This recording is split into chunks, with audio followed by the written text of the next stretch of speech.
Things के ऊपर क्यों आते हैं, तो मुझे 1 मिनट का समय दीजिए।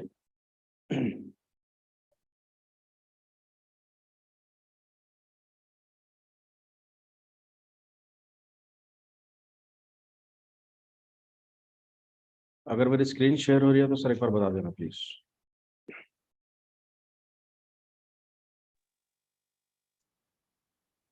क्या मेरी स्क्रीन शेयर हो रही है sir? Yes sir, perfect. Okay, तो चलिए दोस्तों, ज़्यादा समय ना गवाते हुए आज के प्रेजेंटेशन को हम शुरू करते हैं। आज का जो हमारा टॉपिक है दैट इज बहुत इंपॉर्टेंट टॉपिक के बारे में हम डिस्कस करने वाले हैं, दैट इज अ पोटेशियम। एक ऐसा आयन, एक ऐसा मिनरल, एक ऐसा बॉडी का इंग्रेडिएंट जो बहुत इंपॉर्टेंट काम करता है। पिछले कुछ दिनों पहले हमने एक सेशन लिया था फॉर द मैग्नीशियम। मैग्नीशियम को हमने बताया था कि that is the second most important ion in our body. हमारे बॉडी के अंदर का दूसरा सबसे महत्वपूर्ण आयन है, कैटायन है, पॉजिटिव आयन है, जो बहुत अलग अलग वैरायटी ऑफ रोल्स प्ले करता है हमारे बॉडी के अंदर। तो जो पहला आयन था वो था पोटेशियम। सो मैग्नीशियम से भी ज़्यादा इंपॉर्टेंट रोल प्ले करता है पोटेशियम। आपको ये जानते हुए हैरानी होगी कि ये पोटेशियम ब्रेन के अंदर काम करता है, हार्ट के लिए काम करता है, किडनी के अंदर काम करता है, गैस्ट्रोइंटेस्टाइनल के अंदर काम करता है, ब्लड के अंदर काम करता है। तो वैरायटी ऑफ जहाँ जहाँ इसके रोल हमें देखने मिलते हैं। आशा करता हूँ अभी तक आप सभी लोगों को ये जरूर पता चला होगा कि हमारे बॉडी के अंदर जो भी वर्किंग एबिलिटीज हैं, जो भी काम होता है, बहुत से इंग्रेडिएंट्स का, बहुत से आयंस का, मिनरल्स का, न्यूट्रिएंट्स का, न्यूट्रासिटिकल्स का, तो उनके अमाउंट एक परफेक्ट होनी बहुत ज्यादा जरूरी है। करेक्ट। तो पोटेशियम की अमाउंट कम होने के बाद क्या क्या हो सकता है, तो जितना मैंने भी आपको बताया कि जहां जहां इसकी वर्किंग है वो उस ऑर्गेनल्स के डिसऑर्डर्स हमें देखने मिलते हैं। चलिए शुरू करते हैं आज का प्रेजेंटेशन हम। तो सबसे important allopathic medication versus nutraceutical जो हम आमतौर पर बताते हैं कि एलोपैथिक मेडिकेशन के बहुत सारे साइड इफेक्ट्स हमें देखने मिलते हैं। उसका बेसिक रीजन ये है कि वो हमारे बॉडी के बाहर 100% नहीं जाता, 35%, लगभग 30 से 35% हमारे बॉडी के अंदर वो as it is saturate condition में रहता है, और उससे बॉडी के बाहर निकालना बहुत ज्यादा मुश्किल भरा काम है। और ऐसा माना जाता है कि बहुत से एक एक्सरसाइजेस वगैरह करने के बावजूद भी वो हमारे बॉडी के बाहर नहीं निकल पाता। That's is a major allopathic drawbacks हमें मिलते हैं। वेरएज हम न्यूट्रासिटिकल की बात करें तो न्यूट्रासिटिकल्स ये किसी भी तरीके के मेडिकेशन नहीं रहते। हमारे खाने पीने के जो भी चीजें हम खाते हैं उनके जरिए जो मिलता है जिसे हम कहते हैं न्यूट्रासिटिकल्स। तो यहाँ पे जो भी चीजें बताई हैं दैट इज अ न्यूट्रिएंट्स, और जिसका बहुत अच्छा इस्तेमाल हमने हमारे प्रोडक्ट के फॉर्मुलेशन में किया है। हिबारेज मोर पावर, जस्ट मुझे मेरी स्क्रीन नहीं दिख रही है ठीक से। तो हिबारेज मोर पावर की इंपॉर्टेंट क्यों है, that is a 6 essential nutrients हमारे बॉडी के अंदर बहुत ज्यादा जरूरी होती हैं। तो सबसे पहले जो इंग्रेडिएंट हम बताएंगे वो है प्रोटीन, जो हमारी सेल को, हमारे शरीर को एक ताकत देने का काम करता है, एक स्ट्रेंथ देने का काम करता है। प्रोटीन हमारे हर एक अलग एक्शन का, जो भी हमारे एक्शन है, ऐसा कहा जाता है कि हर किसी की पर्सनालिटी अलग है, तो ये जो अलग अलग होने के जो वैरायटी है उसे हम कहते हैं प्रोटीन। हमारे बॉडी के अंदर जो प्रोटीन्स बनते हैं। उसके बाद कार्बोहाइड्रेट्स बहुत ज़्यादा इंपॉर्टेंट है हमारे बॉडी के स्ट्रक्चरल कॉन्स्टिट्यूएंट में से एक। हमारे सेल को बनाने के लिए, हमारे बॉडी के अंदर एनर्जी देने के लिए बहुत ज़्यादा यूटिलाइजेशन में आते हैं। उसके बाद अगर हम फैट्स की बात करें तो वो हमारे बॉडी का टेम्परेचर मेंटेन करने के लिए और कुछ बायोकेमिकल फंक्शनिंग करने के लिए काम करते हैं। जैसे एक एग्जांपल अगर हम देखें फैट्स का, cholesterol one kind of fat के इसके हम उसे डालते हैं कोलेस्ट्रॉल को। तो हमारे बॉडी जहाँ पर भी मूवमेंट है, मूवमेंट, ठीक है, तो उन सभी मूवमेंट्स के अंदर कोलेस्ट्रॉल का डिपोजिशन होता है और इसी के तहत ये काम करता है। विटामिन बहुत ज़्यादा जरूरी है, मिनरल्स एंड लास्टली वाटर। तो आइए देखते हैं अपने प्रोडक्ट के बाकी और क्या क्या काम हमें देखने मिलते हैं। Potassium is the first common ion intracellular. Intracellular का मतलब होता है हमारे बॉडी के अंदर जो सेल होती है उन सेल के अंदर काम करने का, उसके अंदर वो काम करता है, जैसे इंट्रासेलुलर। और दूसरी टर्म आती है एक्स्ट्रा सेलुलर, जो सेल के बाहर काम करता है। अभी आप बोलोगे कि हमारे बॉडी के अंदर तो सेल्स हैं, सेल से ही हमारी बॉडी बनी है। जी हाँ, बिल्कुल सही है, मगर दो सेल के अंदर जो गैप होता है, दो सेल्स के बाजू का जो एरिया होता है उसे हम एक्स्ट्रा सेलुलर कहते हैं। आने वाले ड्यूरेशन में हम एक सिग्नलिंग के बारे में एक हम सेशन लेने वाले हैं। हमारे बॉडी के अंदर जो सिग्नल्स हमें जो पहचानते हैं, जैसा टच करे वो जो सेंसेशन हमें होते हैं, उसके रिगार्डिंग भी एक सेशन हम लेने वाले हैं। तो वहाँ पे बहुत ज्यादा क्लियर हो जाएगा कि एक्स्ट्रा सेलुलर क्या होता है। तो सेल को छोड़ते हुए उसके आजू बाजू का जो एरिया होता है उसे हम एक्स्ट्रा सेलुलर कहते हैं। हम जो भी चीज खाते हैं वो सेल के अंदर जाती है और जो वेस्टिजियल पार्ट होता है वो सेल के बाहर आता है। तो potassium is the first ion और सबसे इंपॉर्टेंट है, मोस्ट कॉमन पाया जाता है हमारे बॉडी के अंदर, और वो हमारे हर सेल के अंदर 100% सेल्स के अंदर पोटेशियम का कॉन्सेंट्रेशन हमें देखने मिलता है। उसके साथ साथ वो लगभग 200 से 250 अलग अलग एंजाइम का एक प्रिकर्सर मॉलिक्यूल की तरह काम करता है, उसके रिएक्शंस के लिए काम करता है। और इसका जो रिकमेंडेशन डेली डोसेज है वो लगभग 3 से 4 ग्राम डेली हमें लगता है हमारे बॉडी के लिए। One of the most important and major element in human body, that is sorry, यहाँ पे मैग्नीशियम है, यहाँ पे दुरुस्त कीजिएगा, दिस इज अ पोटेशियम। तो पोटेशियम हमारे बॉडी का जो सबसे फर्स्ट है मेजर एलिमेंट के तहत वो काम करता है। उसी के साथ साथ हेल्थ बेनिफिट ऑफ पोटेशियम अगर हम देखें तो मसल कॉन्ट्रैक्शन रिलैक्सेशन, मसल को जो आकुंचन यानी प्रसरण म्हणतो अपन, मसल को रिलैक्स करना और कॉम्प्रेक्स करना, पंपिंग जो हम बताते हैं, उसके लिए पोटेशियम बहुत इंपॉर्टेंट काम करता है। अल्कलाइन कंटेंट, बॉडी को अल्कलाइन करने के लिए, अभी हम आने वाले स्लाइड्स के अंदर देखेंगे, अल्कलासिस के लिए काम करता है। रिटेंट फ्लूइड, हमारे बॉडी के अंदर जो फ्लूइड्स हैं, जैसा हम कहते हैं कि कोई भी चीज हम खाते हैं, सबसे बड़ा फ्लूइड हमारे बॉडी के अंदर होता है ब्लड। सो ब्लड के जरिए जो खाने की चीजें एक जगह से दूसरे जगह पे पहुंचाने का काम जो होता है, उसके अंदर भी पोटेशियम का कॉन्सेंट्रेशन इंपॉर्टेंट है। उसके बाद मसल्स को बिल्ड करने के लिए, उसे बनाने के लिए, रेगुलेट शुगर, तो हमारे बॉडी के अंदर शुगर का रेगुलेशन भी पोटेशियम के जरिए किया जाता है। तो ये आप समझ सकते हैं कि हमारे प्रोडक्ट के रिजल्ट डायबिटीज के ऊपर क्यों आते हैं। वो मीठा है फिर भी डायबिटीज के लिए क्यों रिजल्ट आते हैं, that is one of the best reason is potassium concentration in our product. हमारे प्रोडक्ट के अंदर जो पोटेशियम का कॉन्सेंट्रेशन है वो हमारे बॉडी के अंदर काम करता है। आने वाले स्लाइड्स के अंदर हम इंसुलिन के ऊपर भी बात करने वाले हैं। प्रेशर को लो करने का काम करता है, ब्लड प्रेशर, ट्रिट्स क्रैम्प्स, जो जिसे हम मराठी में वात म्हणतो, जो क्लाउडी एटमॉस्फेयर होने के बाद जो मसल्स के अंदर क्रैम्प्स आते हैं, उसे थोड़ा सा सहलाना पड़ता है, उसके बाद वो ठीक तरीके से काम करते हैं, तो उसके अंदर भी काम करता है। और लास्टली रिमूव टायर्डनेस, जो थका हुआ होता है, डेजीनेस होता है, उसे भी कम करने का काम पोटेशियम से किया जाता है। पोटेशियम सबसे इंपॉर्टेंट हमारे बॉडी का इलेक्ट्रोलाइट है। इलेक्ट्रोलाइट का मानना ऐसा होता है कि हमारे बॉडी के अंदर जो भी पॉजिटिव एंड नेगेटिव, जिसे पॉजिटिव को हम कैटायन कहते हैं, नेगेटिव हम एनायन कहते हैं, इन दोनों का कॉन्सेंट्रेशन बराबर रहना, बहुत ज्यादा इक्वली रहना बहुत ज्यादा इंपॉर्टेंट होता है। बहुत सारे रिएक्शंस के अंदर ये चार्ज के ऊपर डिपेंड होती है कि रिएक्शन होनी चाहिए या नहीं। ठीक है, तो सबसे बेस्ट जो इलेक्ट्रोलाइट हम कहते हैं दैट इज अ पोटेशियम। उसके बाद नर्वस टू फंक्शन, हमारे नर्व सेल्स जो होती हैं, चेतना पेशियां जो होती हैं, उनके फंक्शनिंग के लिए भी काम करता है। कैल्शियम काम करता है सिग्नल को एक न्यूरॉन से दूसरे न्यूरॉन के अंदर पास ऑन करने के लिए, ठीक है, और उसे एक्टिवेट करने के लिए, उसे हेल्प करने के लिए, उसे नर्वस सेल को फंक्शनिंग में लाने के लिए पोटेशियम काम करता है। वो भी हम आने वाले स्लाइड्स के अंदर देखेंगे। मसल्स कॉन्ट्रैक्शन अभी हम देखा है।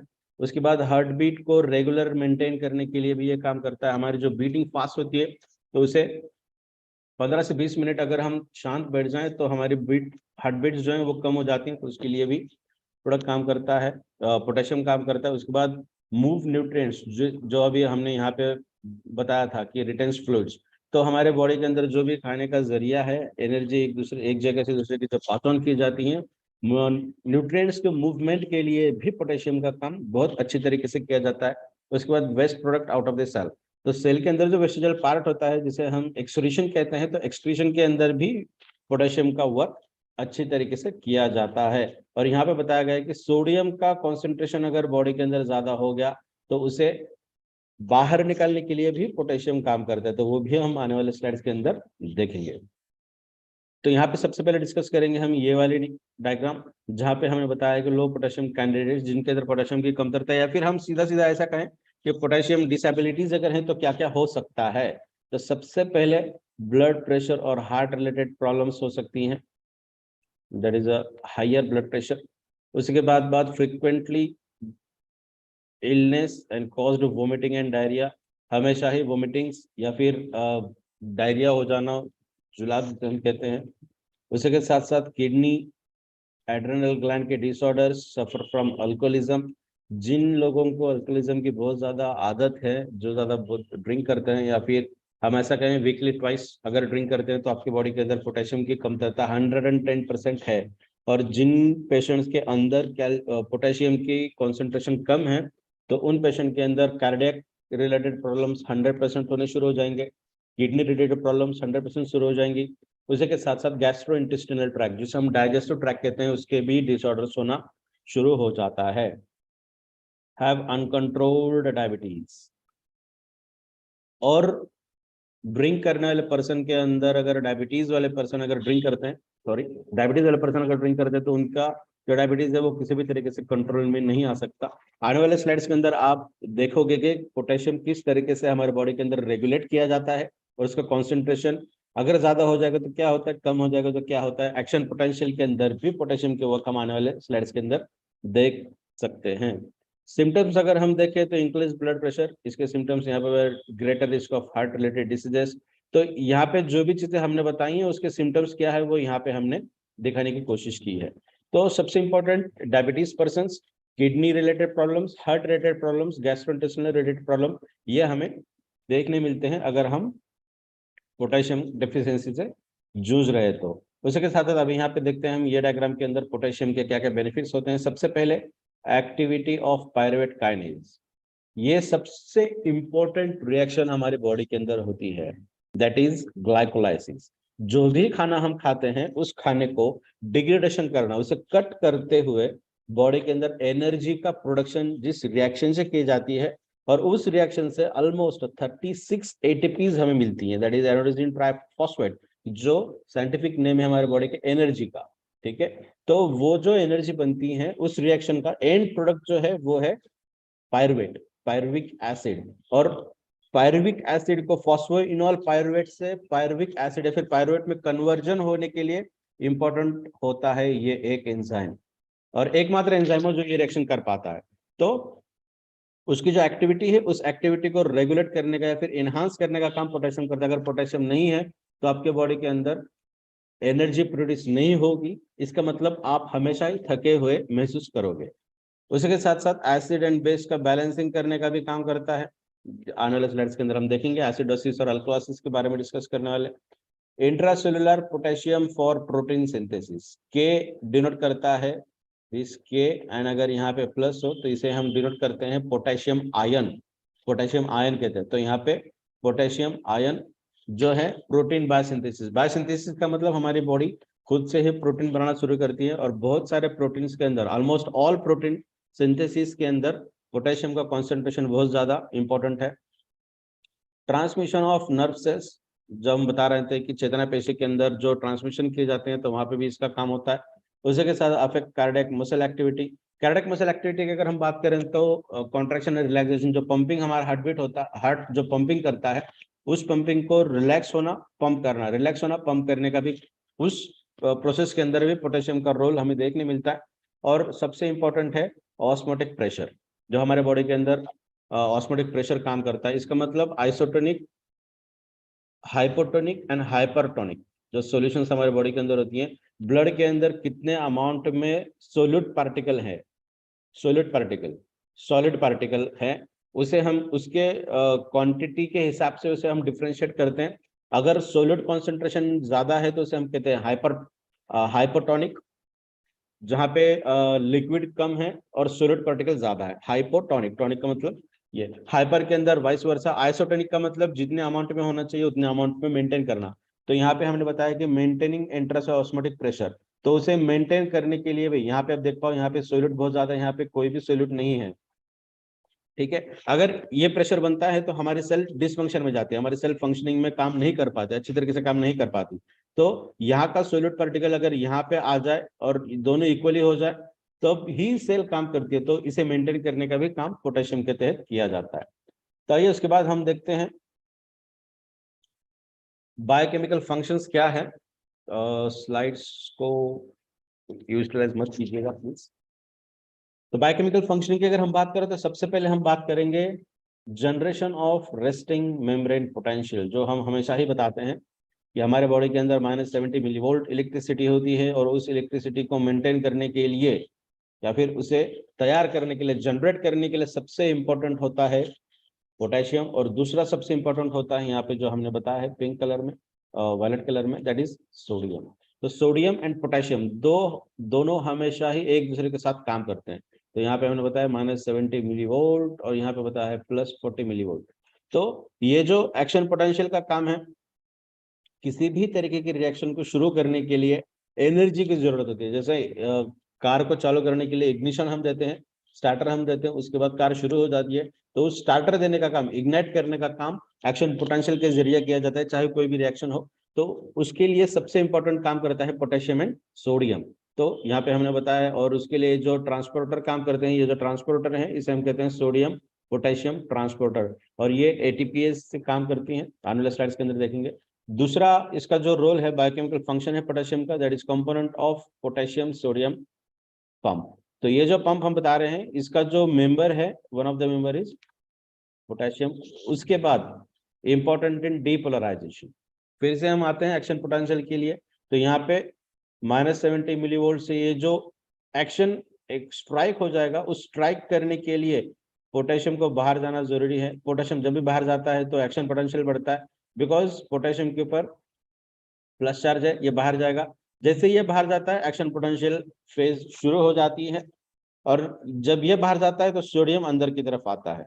तो ये इक्वलिटी काम करती है। आने वाले स्लाइड्स के अंदर हम देखेंगे। आप में से कुछ लोगों को ये सवाल जरूर आता होगा कि एक प्लस बाहर जा रहा है, दूसरा प्लस अंदर आ रहा है, तो ये तो सेम ही कंडीशन हो रही है। तो हम आने वाले स्लाइड्स के अंदर देखेंगे। तो ये जो फिनोमिनन है, जिसे हम कहते हैं depolarisation, contraction relaxation, contraction relaxation के लिए इंपॉर्टेंट रोल प्ले होते हैं ये डीपोलराइजेशन। उसके बाद हम बात करें तो चौथा जो इंपॉर्टेंट फंक्शन है इसका, that is important in contraction of heart. यहाँ पे पंपिंग हो रही है हार्ट की, यहाँ पे डिस्टल हो रहा है, यानी फीलिंग हो रही है। तो फील हो रहा है, पंप हो रहा है, फील हो रहा है, पंप हो रहा है। डिस्टोलेशन एंड सिस्टोल, जो लब डब के हमें जो साउंड आती है ना, धड़ धड़ जिसे हम बताते हैं, एक होता है लब, एक होता है डब। तो ये जो लब डब वाली जो साउंड आती है हार्ट की, तो एक होता है डिस्टोल, एक होता है सिस्टोल, सिस्टोल डिस्टोल, आकुंचन प्रसरण। तो उसके बाद जो फिफ्थ वन जो इसका रिएक्शन है, जो इंपॉर्टेंस है, दैट इज नर्वस ट्रांसमिशन के अंदर। आई होप ये डायग्राम सभी को बहुत अच्छी तरीके से दिख पा रही होगी। तो यहाँ पे हम देखते हैं, जो हम हमेशा बताते हैं कि कैल्शियम रहना बहुत ज्यादा जरूरी है। कैल्शियम अंदर आ जाएगा तो ही जो ट्रांसमिशन है, जो कि न्यूरो ट्रांसमीटर्स हैं सिग्नल से, वो इसके बाहर आ सकते हैं। यहाँ पे आप देख रहे हैं कि ये बाहर आ रहे हैं, ठीक है। तो यहाँ पे सोडियम का एक चांस है, सोडियम बाहर आ रहा है, इसका मतलब अंदर कौन जाएगा, पोटेशियम। तो इस रिएक्शन के लिए नर्व एक्शन पोटेंशियल होना बहुत ज्यादा जरूरी है। तो इस एक्शन पोटेंशियल को करने के लिए सबसे इंपॉर्टेंट, जितना सोडियम है उतना ही इंपॉर्टेंट है पोटेशियम।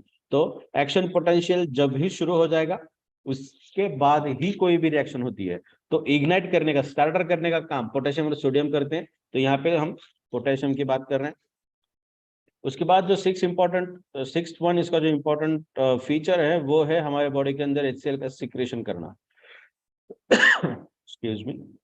तो HCl का सिक्रेशन इन हमारे स्टमक, डाइजेशन के अंदर सबसे इंपॉर्टेंट रोल प्ले करता है HCl, हमें सभी को पता है। इसीलिए कहा जाता है कि खाना खाने के आधे घंटे के बाद पानी पीजिए। अगर पानी पहले पियोगे तो एसिड जो है वो डाइल्यूट हो जाएगा, डाइजेशन के अंदर प्रॉब्लम आ सकती है, ब्लॉटिंग हो सकती है। तो ये जो फिनोमेनन यहाँ पे आप देख पाओ, HCO3 दैट इज बाइकार्बोनेट है, यहाँ का H निकल जाएगा, एक Cl अंदर आएगा, और सबसे इंपॉर्टेंट बनते हैं यहाँ पे HCl का कॉन्सेंट्रेशन। तो इसके लिए सबसे इंपॉर्टेंट रोल प्ले करते हैं हमारे ये पोटेशियम। ये इस साइड में हमने बताया हमारा स्टमक, इस साइड में हमने बताया हमारा बॉडी का ब्लड। तो ब्लड और लुमेन ऑफ स्टमक, इन दोनों के बीच में जो गैप होता है, जो रिएक्शन होने का जो प्लेस है, उस प्लेस को हम बता रहे हैं यहाँ पे।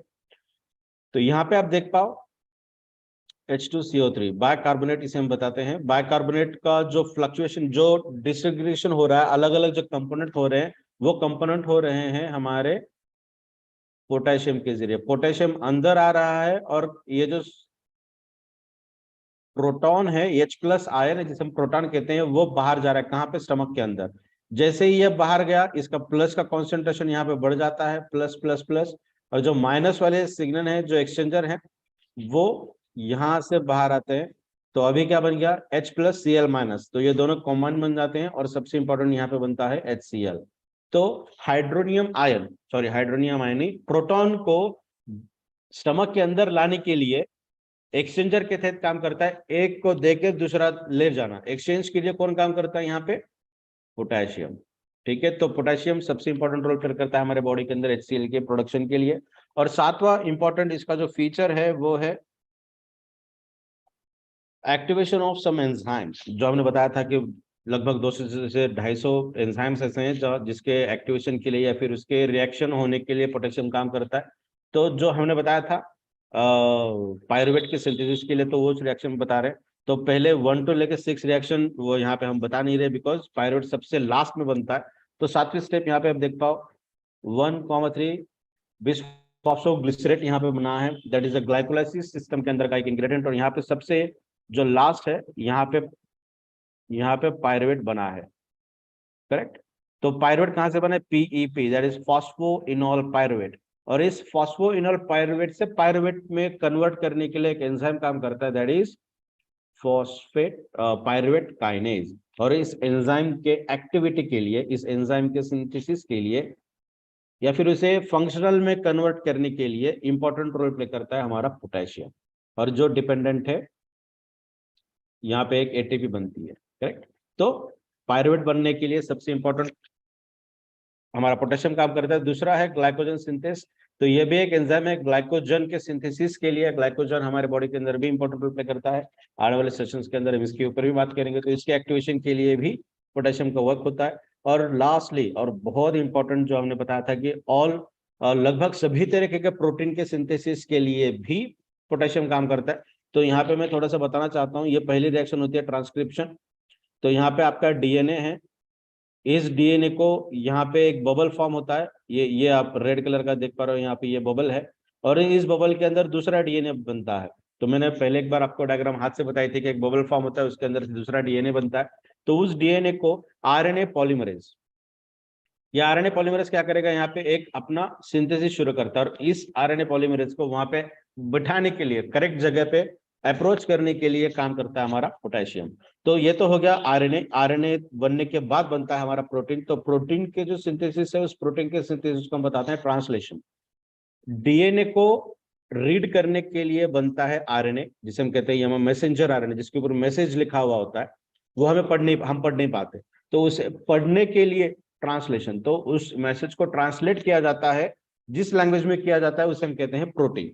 तो DNA के ऊपर जो लिखा हुआ है उसे ट्रांसलेट करने के लिए जो प्रोसेस है उसे हम कहते हैं प्रोटीन सिंथेसिस। तो DNA के ऊपर क्या लिखा है वो हमें पता चलता है जब वो प्रोटीन बनता है। और इसका मतलब एक प्रोटीन बनता है तो हमारी एक अलग अलग रिएक्शंस आने पड़ती है। मेरे हाथ हिलाने का स्टाइल अलग है, इसका मतलब उसके लिए अलग प्रोटीन बनते हैं। आपका अलग है तो आपके बॉडी के अंदर अलग प्रोटीन बनते हैं। प्रोटीन बनने के लिए जो भी कंपोनेंट लगते हैं वो हर किसी बॉडी के अंदर सिमिलर होती है, फक्त उसके अंदर का जो क्या हम बताएंगे, उसका जो सीरियल होता है वो थोड़ा सा चेंज होने लगता है। तो यहाँ पे ट्रांसलेशन प्रोसेस के अंदर भी सबसे इंपॉर्टेंट रोल प्ले करता है हमारा पोटेशियम। अगर पोटेशियम डिफिशियंसी हो जाए तो प्रोटीन सिंथेसिस के अंदर हमें दिक्कत आ सकती है। प्रोटीन सिंथेसिस अगर कम हो जाएगी तो मसल्स खराब होने लगते हैं। मसल्स अगर वीक हो जाए तो बोन से मसल छूटने लगते हैं। हम हमेशा बताते हैं कि टेस्टोस्टेरोन ना सिर्फ सेक्सुअल अपलिफ्टमेंट के लिए काम करता है, वो मसल्स को हड्डियों के साथ जोड़ने के लिए भी काम करता है। दूसरी बात, अगर पोटेशियम कम है, टेस्टोस्टेरोन बहुत बढ़ गया, मगर पोटेशियम कम है, फिर भी ये काम नहीं होगा। और इसलिए मैं हमेशा बताता हूं कि हिबारिस मोर पावर एक ऐसा प्रोडक्ट है जो आपके बॉडी के अंदर हर इंग्रेडिएंट को, हर मिनरल को, हर न्यूट्रिएंट को अलाइन करने का काम करता है। जो नॉर्मल रेंज है पोटेशियम की वो होती है 3.5 to 5 मिलीमोल पर लीटर। डाइटरी इंटेक पोटेशियम का होता है जो सबसे इंपॉर्टेंट होता है हमारे बॉडी के अंदर रेगुलेट करने के लिए। अभी हम बात करने वाले हैं इसका जो रेगुलेशन है उस रेगुलेशन के हिसाब से। तो सबसे पहले ये थोड़ा सा इंपॉर्टेंट है, इसे आप जरूर थोड़ा सा ध्यान देकर समझिए। ये अगर आपको थोड़ा बहुत भी अगर समझ में आ जाए तो आप बहुत अच्छी तरीके से आपकी खुद के हेल्थ को मेंटेन कर पाओगे। तो सबसे पहले पोटेशियम का जो है रेगुलेशन की हम बात करें तो वो रीडिस्ट्रीब्यूट होता है। रीडिस्ट्रीब्यूशन होता है उसका, और दूसरा होता है अल्डोस्टेरोन कार्टिकोस्टेरोन। ये दोनों हार्मोन हैं और ये दो हार्मोन रेगुलेट करने का काम करते हैं पोटेशियम के कॉन्सेंट्रेशन का हमारे बॉडी के अंदर। और टू बी ऑनेस्ट ये दो हार्मोन्स हैं वो सिर्फ एक्सक्रीशन मैकेनिज्म के अंदर काम करते हैं। पोटेशियम का कॉन्सेंट्रेशन हमारे बॉडी के अंदर है, उसे बॉडी के बाहर निकालने के लिए जो हार्मोन्स काम करते हैं दैट इज अल्डोस्टेरोन एंड कार्टिकोस्टेरॉइड। तो सबसे इंपॉर्टेंट अगर बात करें तो ये साइड वाली है लेफ्ट हैंड साइड का, जहां पे पोटेशियम रिडिस्ट्रीब्यूशन होता है, और सबसे इंपॉर्टेंट वो जो डिपेंडेंसी होती है वो होती है हमारे इंसुलिन के ऊपर। तो सबसे पहले पोटेशियम का जो डिस्ट्रीब्यूशन या फिर रेगुलेशन है वो रेगुलेशन होता है हमारे बॉडी के अंदर पाए जाने वाले इंसुलिन के ऊपर। मान के चलिए किसी डायबिटिक पर्सन को आर्टिफिशियल इंसुलिन लेने की जरूरत पड़ती हो, थोड़ा सा क्वांटिटी कम हो जाए इंसुलिन का, थोड़ा सा क्वांटिटी ज्यादा हो जाए, तो क्या होगा, आपके बॉडी के अंदर पोटेशियम का रेगुलेशन कम हो जाएगा, डिस्टर्ब हो जाएगा। अगर पोटेशियम का रेगुलेशन डिस्टर्ब हो जाए तो हमारे बॉडी के अनगिनत हिस्सों के अंदर हमें उसके इफेक्ट देखने मिलते हैं। जैसा हमने बताया कि heart, liver, gastrointestinal tract, liver नहीं गैस्ट्रोइंटेस्टिनल ट्रैक्ट, किडनीज, ये बहुत इंपॉर्टेंट रोल प्ले होती है हमारे बॉडी के अंदर रेगुलेट करने के लिए। तो इंसुलिन बहुत इंपॉर्टेंट रोल प्ले करता है। और इसी वजह से अगर शुगर डायबिटिक पेशेंट है और उन पेशेंट को ऑपरेशन अगर करना है तो इंसुलिन को बहुत क्लोजली मॉनिटर करना पड़ता है, बहुत क्लोजली करना पड़ता है। अगर शुगर लेवल बढ़ जाए या फिर कम हो जाए तो ऑपरेट नहीं किया जाता जब तक शुगर नॉर्मल ना हो। क्यों? क्योंकि हमारे बॉडी के अंदर ना सिर्फ पोटेशियम, बहुत सारे ऐसे मिनरल्स हैं जो रेगुलेट हो पाते हैं या फिर उनका जो स्ट्रक्चरल है वो चेंजेस होने लगते हैं इंसुलिन की वजह से। ठीक है, तो इंसुलिन क्या रोल करता है? तो सबसे पहले ये रोल करता है causing the opening of potassium channel. Potassium का जो चैनल है, जो हम अभी बता रहे थे कि पंप होता है, चैनल होता है, उसे ओपन करने के लिए इंपॉर्टेंट रोल प्ले करता है इंसुलिन। उसके बाद सेलुलर अपटेक, सेल के अंदर पोटेशियम लाने के लिए भी इंसुलिन बहुत मददगार साबित होता है। उसके बाद जो दूसरा फंक्शन है वो है H+ आयन कॉन्सेंट्रेशन, इसका मतलब प्रोटॉन। वो क्या करते हैं, प्रोटॉन का कॉन्सेंट्रेशन कहाँ पर ज्यादा है वो हिसाब से हम एसिडोसिस या अल्कलोसिस बताते हैं। ठीक है, अगर H+ आयन का कॉन्सेंट्रेशन सेल के अंदर ज्यादा है तो इसे हम एसिडोसिस कहते हैं, एसिडिक कंडीशन बढ़ती है because H+ that is a proton. बहुत ज्यादा HCl के अंदर भी हमें H+ आयंस देखने मिलते हैं, that is directly correlate with the acidic condition in our body. Okay, अगर सेल के अंदर H+ आयन कॉन्सेंट्रेशन कम है इसका मतलब आपकी बॉडी अल्कलोसिस है, अल्कलाइन बनती है, अल्कलाइन सेल्स बन रही है। तो H+ आयंस क्या काम करते हैं, ये मोस्ट इंपॉर्टेंट है। तो एक्सचेंज करते हैं पोटेशियम को हाइड्रोजन के साथ, H+ आयंस के साथ, not hydrogen, H+ ions proton के साथ। तो जहां पे प्रोटॉन नहीं चाहिए, प्रोटॉन अगर निकल जाए तो मेम्ब्रेन डिस्टेबल होने लगती है। आने वाले स्लाइड्स के अंदर हम देखने वाले हैं हर सेल मेम्ब्रेन को, सेल का जो एक्सटीरियर मटेरियल होता है उसे हम सेल मेम्ब्रेन कहते हैं, उसके अंदर चार्ज होता है। वो इंटीग्रेट फॉर्म में क्यों रहती है, वो हमेशा ही मेंटेन क्यों रहती है, डिस्पर्स क्यों नहीं होती? कभी गोल है, कभी ट्रायंगल हो जाए, कभी स्क्वायर हो जाए, ऐसा क्यों नहीं होता? बिकॉज उसके अंदर जो चार्ज है वो चार्ज उसे इंटीग्रेट करके रखता है, उसे मेंटेन करके रखता है। और वो चार्ज एक तो होता है पॉजिटिव, दूसरा होता है निगेटिव। तो पॉजिटिव के लिए काम करता है H+ आयन। अगर H+ वहां से निकल जाएगा तो अल्कलोसिस होगा, करेक्ट। मगर H+ अगर निकल जाए तो पॉजिटिव आयन निकल जाएगा, तो वहां पे चार्ज बनता है नेगेटिव, करेक्ट। अगर नेगेटिव, एक ही चार्ज अगर ज्यादा बढ़ गया तो डिस्टेबल होने लगते हैं, डीपोलराइजेशन होने लगता है, वो सेल फंक्शनिंग में नहीं काम करती। ठीक है, तो उसे हाइड्रोजन आयन अपने खुद को एक्सचेंज करता है पोटेशियम के साथ, करेक्ट। तो आप समझ पा रहे हो कि जितना इंपॉर्टेंट हमारे बॉडी के अंदर प्रोटॉन है, H+ आयन है, उतना ही इंपॉर्टेंट हमारे बॉडी के अंदर पोटेशियम है। तो यहाँ पे हमने एक बताने की कोशिश की है, ये एक्स्ट्रा सेलुलर सेल के बाहर, ये इंट्रासेलुलर सेल के अंदर। तो सेल के अंदर का जब भी प्रोटॉन बाहर जाता है निकल के, तो सेल के अंदर का H+ आयंस कम होता है। यहाँ पे आप देखते हैं pH डाउन हो गया, pH डाउन हो गया मतलब एसिडिक कंडीशन बढ़ गई। तो जैसे ही ये बाहर जाता है सोडियम अंदर आता है, और सोडियम तुरंत बाहर निकलता है। अभी कितना बाहर निकलेगा, 3 सोडियम बाहर जाने के बाद 2 पोटेशियम सेल के अंदर आती है। तो यहाँ पे पोटेशियम अंदर आती है। तो इक्वलिटी है, एक इक्वेशन बनता है हमेशा ही केमिस्ट्री के अंदर, 2 potassium is equal to 3 sodium.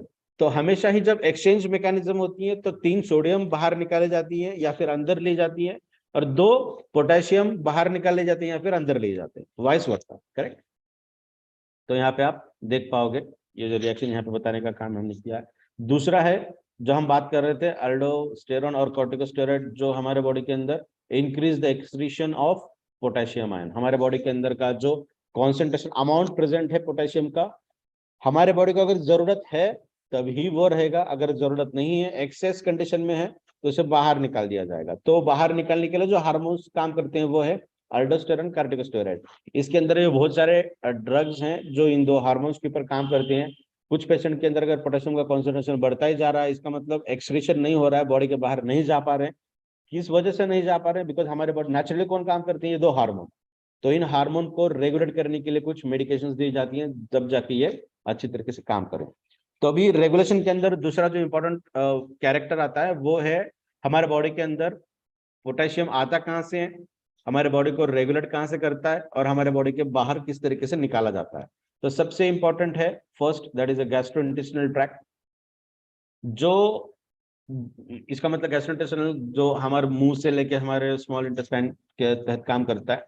जब मैकेनिकल प्रेशर हम लगाते हैं तो हमारे खाना खाने के जरिए से पोटेशियम अंदर जाता है, absorb by small intestine. Small intestines ये जो है अंदर का भाग, ये स्मॉल इंटेस्टाइन होता है, और ये जो बाहर का ये जो होता है इस तरीके से, इसे हम कहते हैं लार्ज इंटेस्टाइन।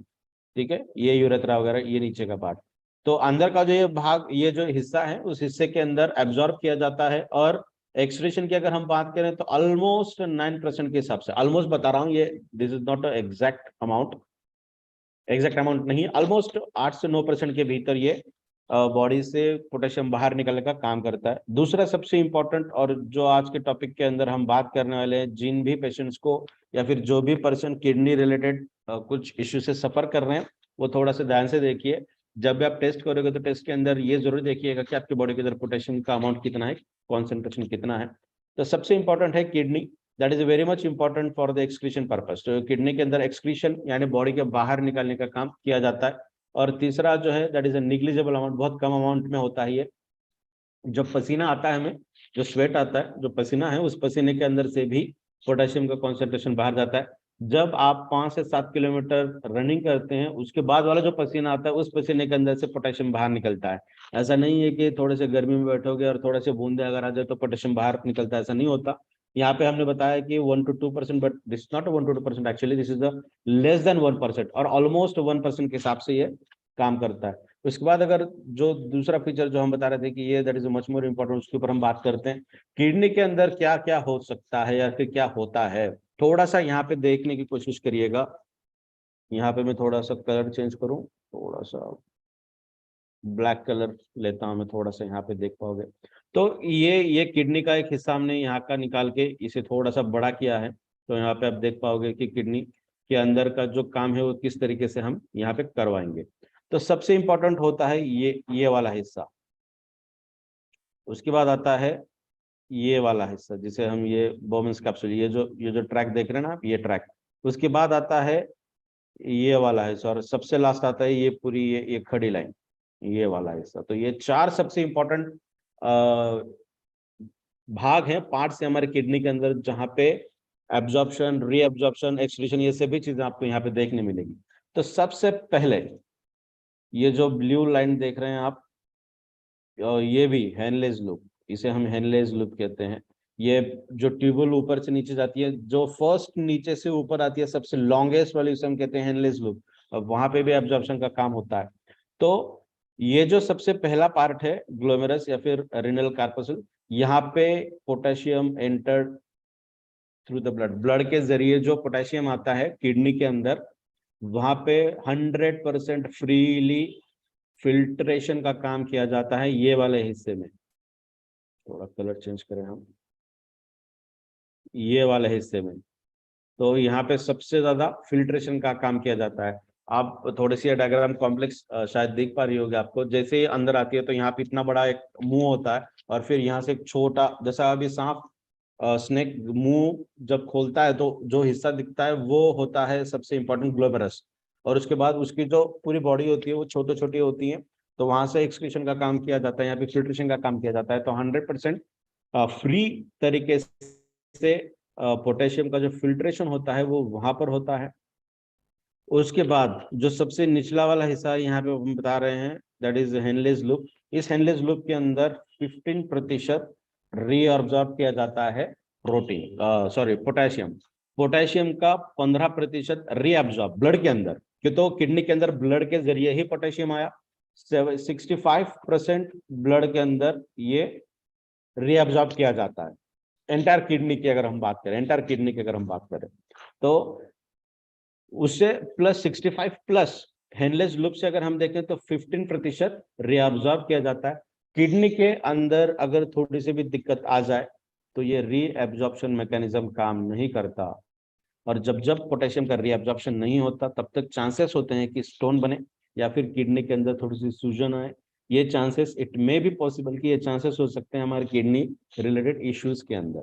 तो ये जो ग्रीन वाली लाइन आप देख रहे हैं, ये वाला हिस्सा और यहाँ पे ये वाला हिस्सा, तो ये दो हिस्से हैं एक्सक्रीशन के अंदर, जहाँ पे किडनी के अंदर से एक्सक्रीशन किया जाता है। अभी एक्सक्रीट कब होगा, बॉडी के बाहर कब निकाला जाएगा, तो उसके भी कुछ हिस्से होने पड़ते हैं, उसके भी कुछ रीजंस होने पड़ती हैं। जब उसका कॉन्सेंट्रेशन ज्यादा हो तब हो जाएगा, कॉन्सेंट्रेशन कम होगा तो क्या होगा। तो एब्जॉर्प्शन या फिर रीएब्जॉर्ब करना, एक तो आपने भेज दिया किडनी के पास बाहर निकालने के लिए, उसके बाद किडनी के अंदर से ही उसे रीअब्जॉर्ब कर लिया गया कि तो हमारे बॉडी को वो नीड है, जरूरत है। बाहर कितना निकालना है और कितना रखना है, ये टाइट रेगुलेशन किया जाता है आपके बॉडी के इस हिस्से में, ये जो हिस्सा इतने हिस्से में। This is the importance of kidney. तो इसके बाद हम देखते हैं थोड़ा सा how movement and secretion of potassium ion occurs in the kidney. तो ये सिक्रेशन किस तरीके से किया जाता है। सिक्रेशन का मतलब होता है बॉडी के अंदर ब्लड के जरिए आना और ब्लड के अंदर फिर से चला जाना, ब्लड से बाहर आना और बॉडी के बाहर निकल जाना। तो यहाँ पे आप देखो, तो सबसे इंपॉर्टेंट सबसे पहले आता है हमारा ये हमारी ब्लड वेसल है। यहाँ पे आप देख पाओ ये ब्लड कैपिलरी है, ब्लड वेसल है बॉडी की अगर बात करें, और ये लूमेन है बॉडी के बाहर का हिस्सा जहाँ पे ये काम करने वाला है। तो सोडियम जैसे अंदर आता है, एक चैनल होता है sodium potassium pump, sodium potassium pump जो एटीपीएस के जरिए काम करता है, जहाँ पे अच्छी खासी एनर्जी हमें देनी पड़ती है। एटीपी जब भी आए तब समझ लेना कि यहाँ पे एनर्जी देनी पड़ती है, ये फ्री में काम नहीं होता। तो हमारे बॉडी के अंदर पोटेशियम को बाहर निकालने के लिए या फिर अंदर लेने के लिए बहुत अच्छी खासी एनर्जी खर्चा करनी पड़ती है।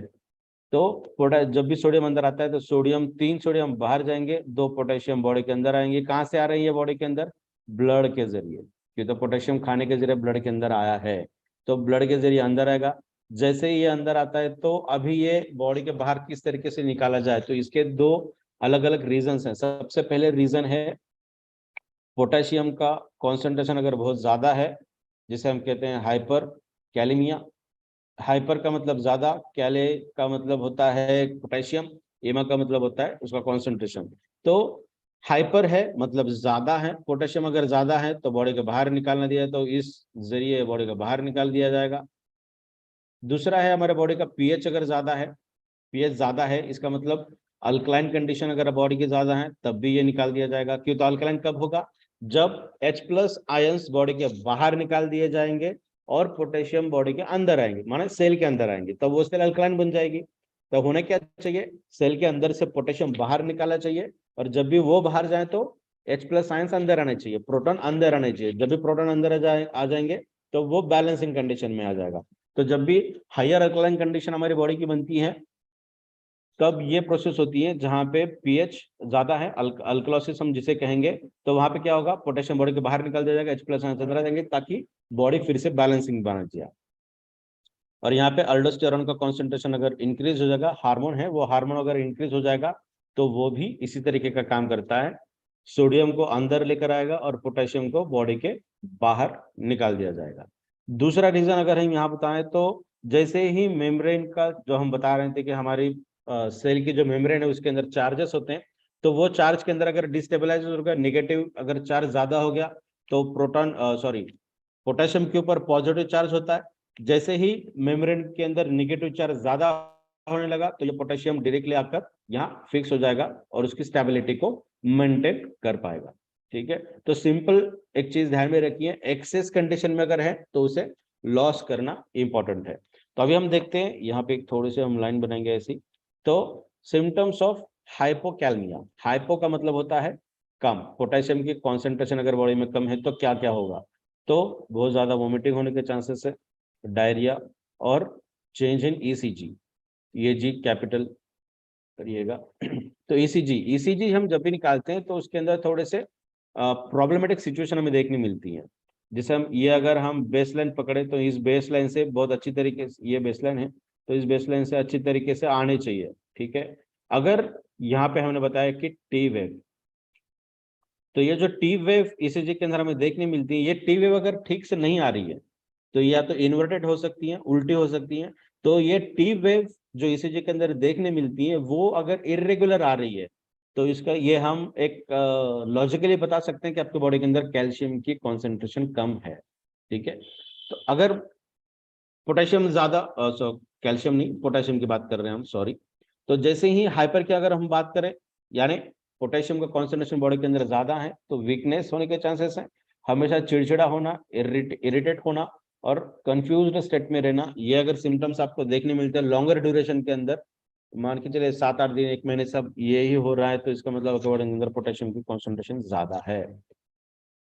तो आइए देखते हैं हमारे प्रोडक्ट के अंदर ऐसी क्या खूबियां हैं जहां से हमें पोटेशियम का कॉन्सेंट्रेशन अच्छी तरीके से मिलता है। बेस्ट सोर्सेज खजूर, उसके बाद बादाम, रॉयल जेली, गन्ने का जूस, यहाँ पे ये है बीजबंद, मेलन्स एंड कोकोनट। ये जो भी चीजें हैं इनके अंदर से बहुत अच्छे खासी अमाउंट में हमें पोटेशियम मिलता है। मैं फिर से बताऊं, ये सभी चीजें हम मार्केट से लेकर खाते हैं फिर भी हमारे बॉडी के अंदर पोटेशियम की एडिक्वेट लेवल मेंटेन नहीं की जाती।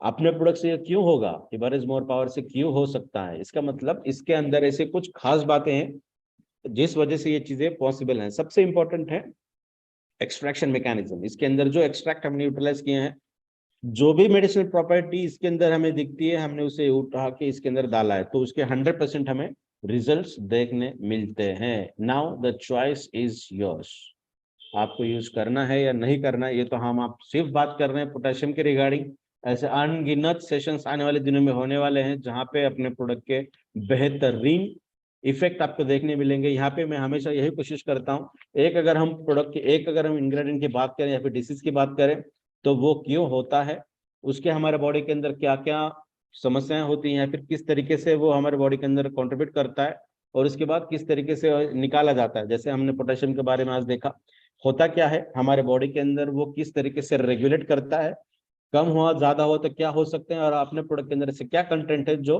उसके अंदर काम करते हैं। मेरी अपेक्षा यही रहती है कि सभी लोगों को अच्छा थोड़ा मैं नॉलेज देने के लिए उतना काबिल नहीं हूं कि मैं नॉलेज किसी को दे पाऊं। इतना जरूर अपेक्षा होती है कि थोड़ी बहुत चीजें हमें समझ में आए कि हम जो भी चीज खा रहे हैं उसके अंदर ऐसे क्या कंटेंट है जो हमारे बॉडी को किस तरीके से रेगुलेट कर पाती हैं। आई होप मेरा एक छोटा सा प्रयास आप सभी को समझ में आया होगा। Thank you so much sir, आपने मुझे जो मौका दिया आज, जिसके लिए thank you so much. Over to you Suhas sir. Thank you Vinay sir, thank you very much. बहुत डिफरेंट टॉपिक पे आज का डिस्कशन था। थोड़ा सा समझने में देरी लगेंगी, लेकिन ये जूम अभी लाइव चल रही है और ये वीडियो यूट्यूब पे है, तो मैं सब लोगों से रिक्वेस्ट करूंगा मित्रों कि आप इस वीडियो को बार बार देखिए। मैं भी आज रात को सोने के पहले इसको 2 बार तो जरूर सुनूंगा।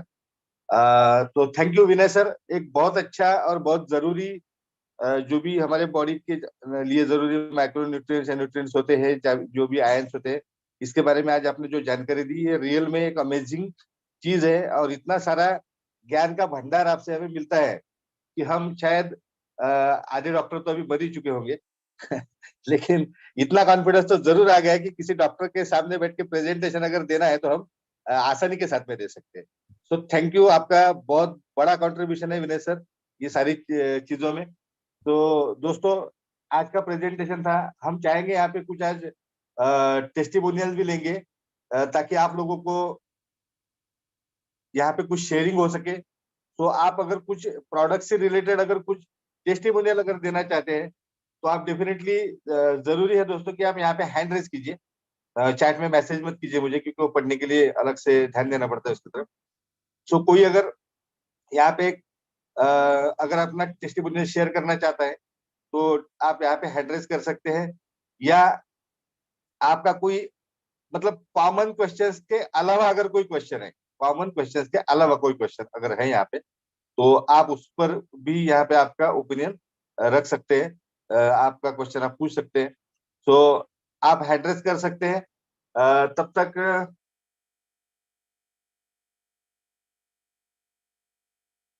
हम अपने तरफ से कुछ लोगों को यहाँ पे आज प्रोडक्ट के बारे में बोलने का मौका दे सकते हैं, उसमें से मैं भी एक हूँ।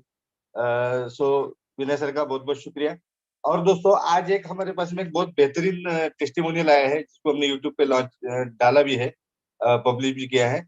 और उसके अलावा भी इम्पोर्टेंट चीज ये है कि वो एक ऐसे डिसऑर्डर पर था, ये ऐसे ऐसे प्रॉब्लम हेल्थ इश्यू पे था कि जो एकदम टोटली डिफरेंट हेल्थ इश्यू है। तो मतलब मैंने कभी सोचा ही नहीं था कि इस प्रकार का टेस्टिमोनियल भी हमारे पास में आएगा, क्योंकि अभी तक इस तरह से नहीं आया था। वो था स्किजोफ्रेनिया जैसी जो मानसिक बीमारी होती है, और बहुत एक्सलेंट रिजल्ट है दोस्तों। जिसका मैं अभी तो मराठी वीडियो है यूट्यूब पे डाला हुआ है, लेकिन मैं उसका हिंदी ट्रांसक्रिप्शन और इंग्लिश ट्रांसक्रिप्शन भी करूंगा, ताकि ज्यादा से ज्यादा लोगों तक ये बात पहुंच सके कि हिमालय मोरपॉर की ताकत जो है वो कितनी बड़ी ताकत है। 12 वर्षों से एक महिला है शिरडी की मीटिंग में, उनसे मेरी मुलाकात हुई थी, अपने स्टेज पर उन्होंने पैठनी भी अचीव की है। और उनका खुद का टेस्टिमोनियल था कि 12 वर्षों से वो ट्रीटमेंट ले रही थी, लेकिन उन्हें बिल्कुल भी कॉन्फिडेंस नहीं रहा था। स्किज़ोफ्रेनिया में क्या होता है कि हम एक हमारा ब्रेन जो है कुछ इल्यूजन क्रिएट करने की कोशिश करता है, जिससे हमें डरना नहीं चाहिए, ऐसी भी चीजों का डर लगने लगता है। आज आस पड़ोस में किसी की डेथ की न्यूज भी सुनती थी तो वो डिप्रेशन में जाती थी, वो बहुत परेशान होती थी, घर छोड़ के निकल जाने की इच्छा थी। और जब बच्चे मतलब उनकी जब डिलीवरी हुई और उनके बेटे का जब जन्म जब हुआ, तो उस केस में उन्होंने अपने बच्चे से ब्रेस्ट फीडिंग तक बंद कर दिया था। वो ब्रेस्ट फीडिंग तक बंद करने का सबसे बड़ा रीजन ये था कि ये बच्चे को उनके साथ में कोई लगाव न रहे। तो एक माँ के लिए मुझे लगता है कि इससे बड़ा कोई चैलेंजिंग काम ही नहीं हो सकता कि जिन्होंने उस बच्चे को जन्म दिया है, और वही माँ अगर ये चाहे कि इससे मेरा लगाव ना रहे, क्योंकि लगाव ना रहने का सबसे बड़ा कारण ये था कि उन्हें डर लगता था कि शायद उनकी अनटाइम डेथ कभी भी हो सकती है, तो फिर ऐसे समय में बच्चों को परेशानी ना। तो इस तरह के बहुत सारे इल्यूजन हमारा ब्रेन क्रिएट करता है, और ये बहुत गंभीर समस्या है। मानसिक बीमारी भी जो है, मुझे लगता है कि पूरे विश्व में टॉप 5 की जो डेथ के जो रिजल्ट्स है, उसमें मानसिक बीमारी भी एक बहुत बड़ा रोल निभाती है। तो मुझे जहां तक मुझे याद है कि टॉप 5 के अंदर मानसिक बीमारियों से भी जो अनटाइमली डेथ होती है, उसका भी प्रमाण बहुत बड़ा है। तो दोस्तों, हिमालय मोर पावर डे सच में मतलब हमें तो ऐसा लगता है कि एक ऐसी चीज हमारे हाथ में आई है कि जो चीज लोगों को सही में सेहत देगी, और ढेर सारे आशीर्वाद आशीर्वाद हो गए, ढेर सारे ब्लेसिंग्स हो गए, ये भी हमें यहाँ पे इसके माध्यम से मिल रहे हैं दोस्तों। तो हम बिल्कुल यहाँ पे खुश है, 100% खुश है, क्योंकि हमारे लिए किसी एक नव संजीवनी की तरह हिबारिस मोरपोर काम करता है। सो दोस्तों, ये जो है यूट्यूब चैनल पे डाला हुआ है, और आप इसको कभी भी देख सकते हैं। जो लोग मराठी नहीं समझ सकते उनके लिए मैं ट्रांसक्रिप्शन भी आज रात में तैयार करके उसका भी लिंक दे दूंगा उसके अंदर, ताकि वो पढ़ सकते हैं। तो एक अमेजिंग टेस्टिमोनियल था, और बहुत एक से एक टेस्टिमोनियल्स हमारे पास में है दोस्तों। जैसे कि जो पैर का जो अंगूठा है, उसका गैंग्रीन मतलब जो अंगूठा काटने के लिए बोला गया था डॉक्टर द्वारा, उस अंगूठे पे बहुत अच्छे रिजल्ट्स आए, और पूरी तरह से बिना काटे वो जो है। ओके सर, ठीक है, उनको हैंड रेस करने के लिए बोलिए सर, पल्लवी दलवी मैडम को हैंड रेस करने के लिए बोलिए। सो दोस्तों, वो भी एक टेस्टिमोनियल है हमारे पास में। उसके सिवाय उसके सिवाय बहुत सारे टेस्टिमोनियल्स है एपिलेप्सी पे, लेकिन मुझे ऐसा लग रहा है कि हमने जिसको इरेक्टाइल डिस्फंक्शन के लिए जिस प्रोडक्ट को समझा था, वो शायद ब्रेन से रिलेटेड डिसऑर्डर पे सबसे ज्यादा इफेक्टिव है। मतलब इतने अमेजिंग रिजल्ट्स आ रहे हैं ब्रेन से रिलेटेड जो भी प्रॉब्लम्स है उस पे, कि रियल में दोस्तों की जहाँ पे डॉक्टर लोग आशाएं छोड़ देते हैं, उम्मीदें छोड़ देते हैं, वहां पे हिमालय मोर पर काम करना चालू करता है। तो ये हमारे लिए बहुत मिराकल की बात है। और thank you to Vinay sir, thank you to Pramod Himare sir, और थैंक्स टू समर्थ प्रो, जिन्होंने इतना बढ़िया प्रोडक्ट हमारे लिए लाया है मार्केट में। सो आप सबका शुक्रिया। अभी मैं यहाँ पे एक टेस्टिमोनियल है पल्लवी दलवी मैडम, उनको मैं अनम्यूट कर रहा हूँ। मॅडम, तुम्हाला मी अनम्यूट केलं माझ्याकडनं.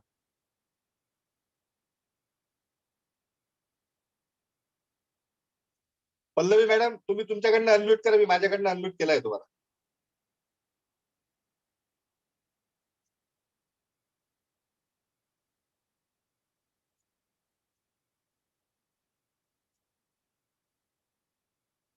पल्लवी मॅडम तुम्ही अनम्यूट करा स्वतःला. मॅडम लेफ्ट हँड साइडला सगळ्यात खाली म्यूट अनम्यूटचं बटन आहे, तिथे क्लिक केलं की तुम्हाला. हाँ हेलो सर.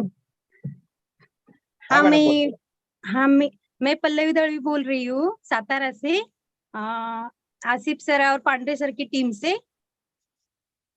तो मेरे पति को एसिडिटी बहुत साल से थी और अपना मोर पावर प्रोडक्ट मैंने लिया और उसको दिया तो उसको रोजाना गोली खाने को पड़ती थी और उसको मोर पावर का प्रोडक्ट लिया तो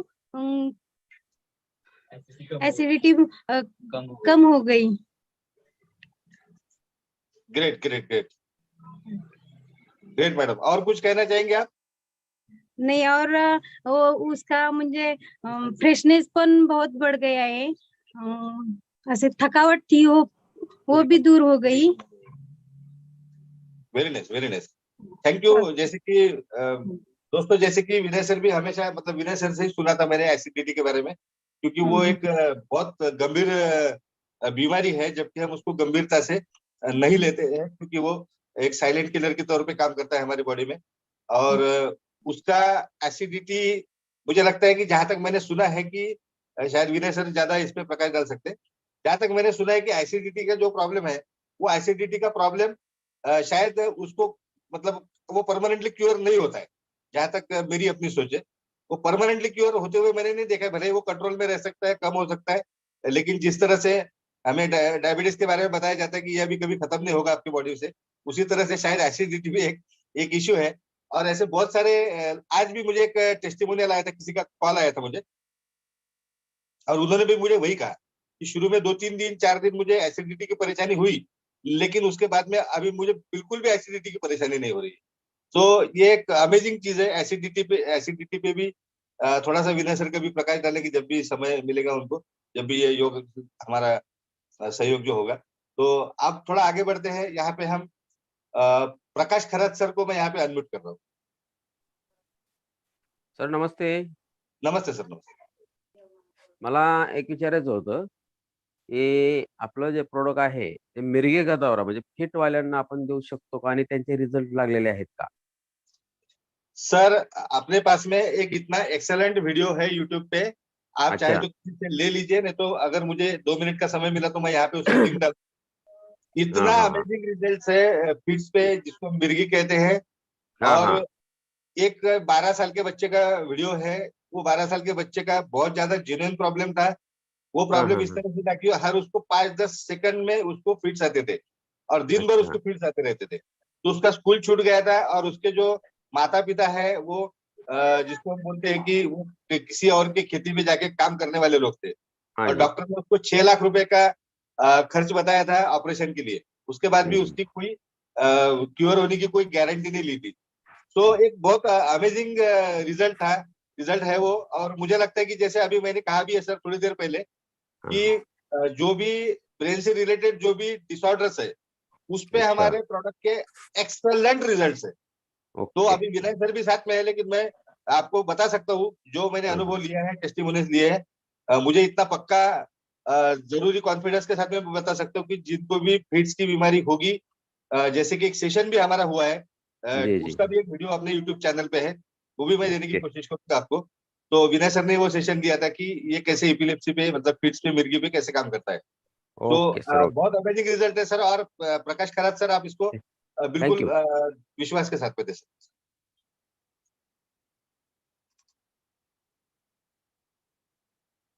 ठीक है Prakash Kharat sir, thank you. आपने अच्छा सवाल पूछा. Asif Bagwan ji. Okay, thank you so much sir, आपने मुझे यहाँ पे बोलने का मौका दिया. एक्चुअली पल्लवी दळवी मैडम ने जो उनका शेयरिंग बताया, एक्चुअली मैडम को थोड़ा सा हिंदी बोलने में प्रॉब्लम होने की वजह से वो पूरी तरह से बता नहीं पाए. एक्चुअली वो मराठी में शेयरिंग करने वाले थे, लेकिन मैंने उनको हिंदी में करने लगाया. उनके मिस्टर को जो है डेली गोली लेना ही पड़ती थी एसिडिटी की. वो गोली अभी पूरी तरह से बंद हो गई है। कई सालों से वो गोली ले रहे थे एसिडिटी के ऊपर, वो पूरी तरीके से वो बंद हो गई। और उसी के साथ में सेम रिजल्ट जो आया है अपने हिबारिज मोर पावर का, वो भी विद इन 15 डेज वो रिजल्ट आया है। वो सातारा डिस्ट्रिक्ट का मेड़ा एक गांव है, तो वहाँ पे राजश्री वसंत शिंदे मैडम जो हमारे साथ में काम करते हैं, उनके मिस्टर को भी सेम यही प्रॉब्लम था। कई सालों से उनकी एसिडिटी की तकलीफ थी और हमेशा खाना खाने के पहले उनको ये गोली लेना ही पड़ती थी। तो पिछले 15 दिन से वो यूज कर रहे हैं, उनकी भी एसिडिटी पूरी तरीके से बंद हो गई है अपने हिबारिज मोर पावर यूज करने के बाद में। और उसी के साथ में जो एनर्जी लेवल बढ़ती है, काम करने में जो एनर्जी आती है, वो भी सेम पल्लवी मैडम के मिस्टर को भी सेम वही है। और वसंत शिंदे जो है मेड़ा के, उनको भी सेम यही हुआ है कि एनर्जी लेवल बढ़ गया है काम के अंदर, कि जो वर्किंग आवर्स है उसके अंदर बिल्कुल भी थकावट इनको महसूस नहीं होती है जो रोजाना होती थी। Okay, thank you sir. Thank you Asif sir, thank you very much, आपका बहुत बहुत शुक्रिया। सविता जाधव मैडम, आप अनम्यूट कीजिए अपने आप। सर आवाज येतोय? येतोय मॅडम। हा सर, एक लेडीज आहे, त्यांना पूर्ण चेहऱ्यावर अंगावरती असे भाजल्यासारखे बबल्स आलेले आहेत, तर ते सोरायसिस असू शकतो का? त्याच्यावर आपलं प्रोडक्ट काम करू शकतं का ते? विनय सर, एक्चुअली आपके मैडम ते डर्मेटोलॉजिस्ट कडे जर आपल्याला ते पहिल्यांदा चेक करावं लागेल। पहले हमें चेक करना पड़ेगा कि एक्चुअली वो है क्या। हाँ, हम अंदाजा लगा के प्रोडक्ट आप दे सकते हैं, बिल्कुल दे सकते हैं, उसके पॉजिटिव रिजल्ट्स ही मिलेंगे, मगर जो एक्सपेक्टेड रिजल्ट्स हमें महसूस होने चाहिए आगे चलकर कि किस वजह से हम दे रहे हैं, तो वो पहले पता होना चाहिए कि वो एक्चुअली रीजंस क्या है। अगर उनके पास कुछ रिपोर्ट्स है तो आप मुझे भेज दीजिए, मैं चेक करके आपको बता दूंगा किस तरीके वो से वर्क बोलते, करेगा। त्यांचं म्हणणं आहे की ते सोरायसिस आहे, पण असं सोरायसिस असू शकतं का? म्हणजे मला नाही वाटत आहे. आणि एक मुलगा आलेला आहे माझ्याकडे, ते पालक आले होते की मतिमंद मुलगा आहे 12 वर्षाचा, तर ते म्हणतात माझ्या मुलावर चालू शकतं का? डेफिनेटली आपल्याकडे तसे खूप रिझल्ट्स आहेत की गतिमंद किंवा मतिमंद मुलांवर पण आपल्या प्रोडक्टचे रिझल्ट चांगले आलेत। सो आपण डेफिनेटली त्यांना रिकमेंड करू शकतो। आणि यासाठी हम एक बार कॉल पे बात करते हैं, definitely we will do this. और जो सोरायसिस के रिलेटेड है उसके ऊपर भी अगर जो रिपोर्ट्स आपके पास अगर है तो एक बार भेज दीजिएगा, उसके ऊपर हम फिर से बात करेंगे। Thank you sir. Welcome ma'am. Thank you. Vinay sir, ये जो मेंटली रिटार्डेड जो बच्चे होते हैं उनके बारे में बहुत ज्यादा इंक्वायरी आती है, और हमारे जो पगारे सर है, डॉक्टर पगारे सर, यस वो इज द बेस्ट। काफी अच्छा ये भी करते हैं उसमें। तो इसके बारे में थोड़ा सा कंफ्यूजन होता है हमेशा कि अगर कोई बाय बर्थ अगर कोई बच्चा मेंटली रिटार्डेड है तो मतलब ये मैं जो बताता हूँ वो आपको आपके सामने रख रहा हूँ कि मैं उनको ये बताता हूँ कि उसकी जो फंक्शनिंग है, जो रिस्ट्रिक्शंस उसको हो गए अभी फिलहाल उसकी बॉडी में या उसकी सोचने की क्षमता में, तो वो रिस्ट्रिक्शन थोड़े बहुत कम ज्यादा हो सकते हैं। मतलब ये नहीं कह सकते हम कि वो बच्चा बिल्कुल नॉर्मल हो जाएगा, तो वो पॉसिबल भी नहीं, क्योंकि वो बाय बर्थ अगर है तो ये पॉसिबल नहीं होता। तो ये मैं ऐसा जवाब देता हूँ, तो इस पे आप थोड़ा सा प्रकाश करें। करेक्ट है। अगर बाय बर्थ किसी भी तरीके की बीमारी से कोई अगर पीड़ित है तो उसे रिवर्ट करना, दैट इज नेक्स्ट इम्पॉसिबल, बहुत मुश्किल भरा काम होता है। बिकॉज हर चीज के न्यूरॉन्स हमारे बॉडी के अंदर पैदा होते हैं, बनते रहते हैं। अगर वो न्यूरॉन्स एक बार डिजेनरेट हो जाए, खत्म हो जाए, तो उसे हम किसी भी तरीके से वापस नहीं ला सकते। हाँ, डैमेज अगर है तो उसे हम ओवरकम कर सकते हैं। सिमिलर तरीके के एक्सीडेंटल केस के बारे में भी हम बात करेंगे। अगर एक्सीडेंटल केस में किसी भी तरीके के डैमेजेस अगर बॉडी के अंदर हुए हैं तो उसे हम उतने ऑथेंटिकेट नहीं बता पाएंगे कि वो रिवर्ट होंगे या नहीं होंगे। बिकॉज ब्रेन रिलेटेड अगर हेमरेज एक बहुत मोस्ट कॉमनली देखने मिलते हैं हमें, तो उसके अंदर कुछ हिस्सा तो ऐसे निकाल के बाहर निकाल के फेंक देते हैं, बिकॉज वो डैमेज हुआ है। तो उसे हम रेक्टिफाई या फिर रिवर्ट करने के चांसेस अगर हम बताएं तो वो हम बिल्कुल भी बता नहीं पाएंगे। जैसा आपने कहा कि बिल्कुल उसे हम खास तरीके के मेडिकेशन से या फिर खास तरीके के फिजियोलॉजी के हिसाब से अगर हम थोड़ा सा एक्सरसाइज जैसा पगार सर करते हैं, डॉक्टर पगार सर करते हैं उनकी तरफ से, तो ये बहुत अच्छे रिजल्ट हमें देखने मिलते हैं। और 50% तक तो हम उसके अंदर गेन 100% पा सकते हैं, उससे ज्यादा हम नहीं बता पाएंगे। विनय सर, एक सवाल मेरी तरफ से मैं आपको पूछ रहा हूँ जी।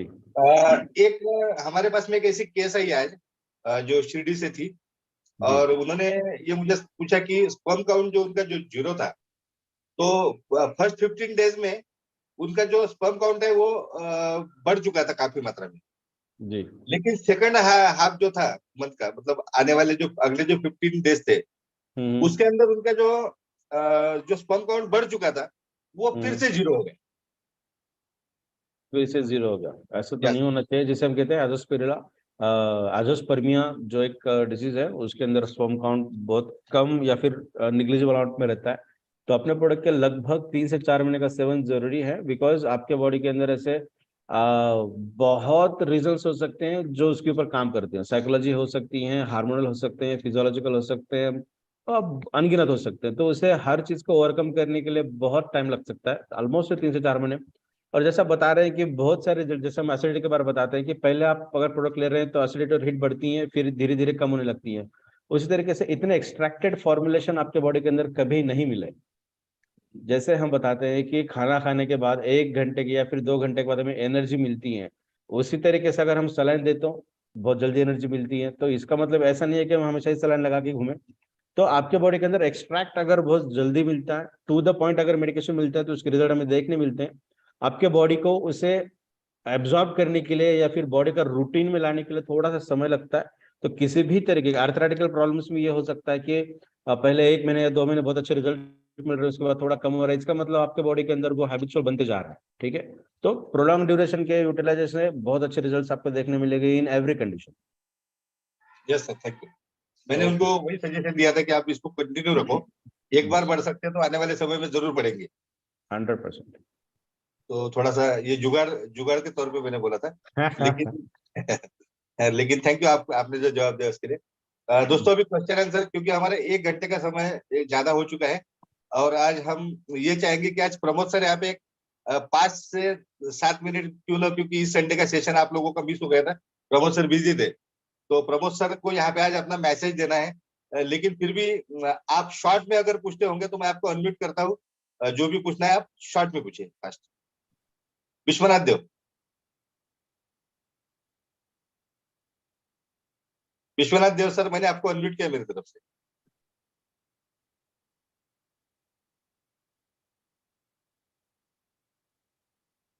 गजानन काटे सर, आप अनम्यूट कीजिए अपने आप को।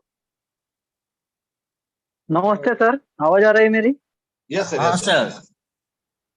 सर मेरा एक दोस्त है, उसके जो हाथों के नखून है वो काले गिर चुके हैं, काले पड़ चुके हैं उसके, तो क्या उसके लिए अपन मोर पावर दे सकते हैं क्या? तो सबसे पहले वो समझना पड़ेगा सर, एक्चुअली वो है क्या। फंगल इन्फेक्शन के चांसेस बहुत आमतौर पे होते हैं हमारे नाखून के मुंह के अंदर। तो फंगल इन्फेक्शन अगर है तो हम डेफिनेटली दे सकते हैं। तो सबसे पहले रिपोर्ट्स अगर आपके पास है तो आप एक बार भेज दीजिए, मुझे थोड़ा सा चेक करना पड़ेगा, उसके बाद हम दे सकते हैं। डेफिनेटली आप किसी को भी अपना प्रोडक्ट 100% रिकमेंड कर सकते हैं। हुआ तो 100% फायदा ही होगा, 0% इसके ड्रॉबैक मिलते हैं, 0% इसके साइड इफेक्ट है। तो आप हर किसी को अपना प्रोडक्ट दे सकते हैं। जरूर ध्यान रखिए कि हम 3 से 4 कंडीशन में प्रोडक्ट रिकमेंड नहीं करते, वो 4 कंडीशन छोड़ के हम सभी को दे सकते हैं। और टू द पॉइंट अगर हम बात करें कि पर्टिकुलरली किस चीज के लिए अगर हमें रिजल्ट अपेक्षित है, तो उसके थोड़ा सा हमें एनालिसिस करना बहुत जरूरी होगा। Right sir, thank you. Thank you sir. अब विश्वनाथ देव सर, एक बार मैं आपको फिर से मौका दे रहा हूं, आप जल्द से जल्द पूछिए। Hello sir. Yes yes sir. Sir. Sir actually blockage के लिए कैसे काम करता है सर? अगर किसी को ब्लॉकेज है भेन में, ये हार्ट ब्लॉकेज जो बोलता है, हार्ट ब्लॉकेज या कुछ इस तरह का, तो ब्लड सर्कुलेशन सबसे पहले अपने प्रोडक्ट से since from first day utilise में आता है। ब्लड सर्कुलेशन अच्छी तरीके से अगर हो जाए, फ्लो उसका अगर मेंटेन तरीके से हो जाए, तो ब्लॉकेज ऑटोमेटिकली निकलते हैं। बाशर्ते वो 5 mm से कम होने चाहिए। अगर कम ब्लॉकेजेस हैं तो बहुत आसानी से निकलते हैं। अगर हायर है तो हमें थोड़ा सा रिजल्ट रिपोर्ट चेक करके या फिर थोड़े खाने पीने के तरीकों के अंदर भी थोड़े चेंजेस करने जरूरी होते हैं, बिकॉज हमारी बॉडी एक ऑर्गेनल दूसरे ऑर्गेनल के ऊपर डिपेंडेंट होती है। और सर मैं आपको एक रिक्वेस्ट करता हूँ सुहास सर, आने वाले सेशन में अंदर हम कार्डियक रिलेटेड एक सेशन लें, जिसके अंदर ये सभी चीजें बहुत अच्छी तरीके से क्लियर हो जाएगी। और कुछ डायग्राम्स के हिसाब से अगर हम ये थोड़ा सा डिस्क्राइब कर पाए तो बहुत अच्छी तरीके से समझ में भी आ जाएगा आपको। तो सर हम आने वाले सेशन में जब भी कार्डियक रिलेटेड लेंगे, हार्ट रिलेटेड, उसके अंदर आपको बहुत अच्छी तरीके से मैं समझाने का प्रयास ये कब सेशन करेंगे सर?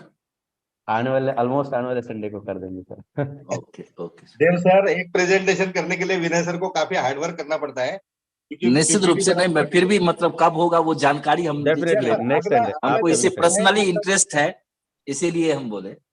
नहीं श्योर कोई बात सर, नहीं। अगला जो as early as सेशन होगा possible वो will be. हार्ट पे ही लेंगे, कार्डियक से रिलेटेड प्रॉब्लम पे लेंगे, क्योंकि ये मेरे भी दिमाग में काफी दिनों से था, तो देव सर के माध्यम से आज उसके बारे में थोड़ा सा रिवाइज हो गया मैं। तो thank you.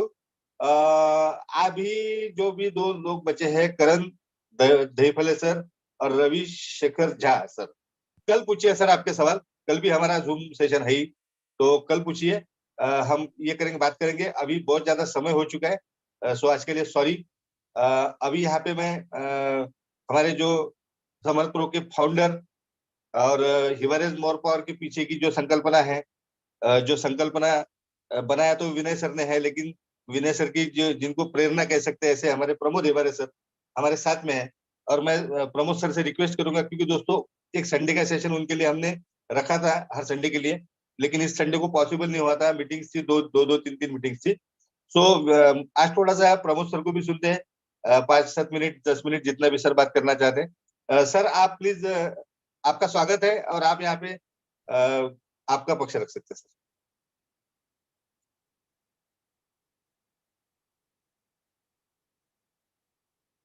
Pramod sir.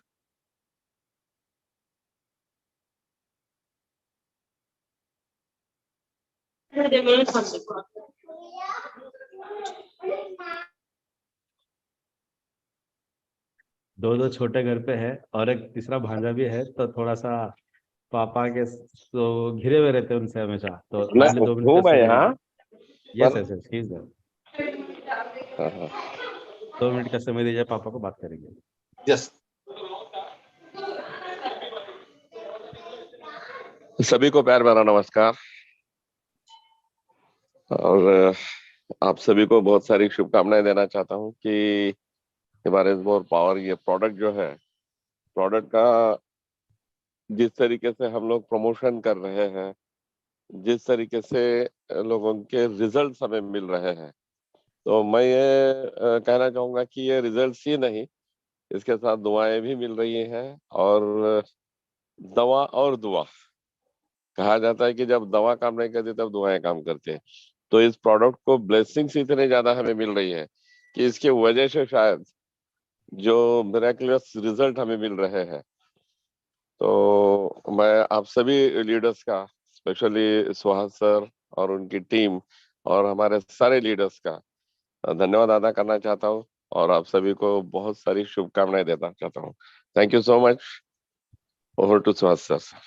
Thank you sir, thank you very much sir.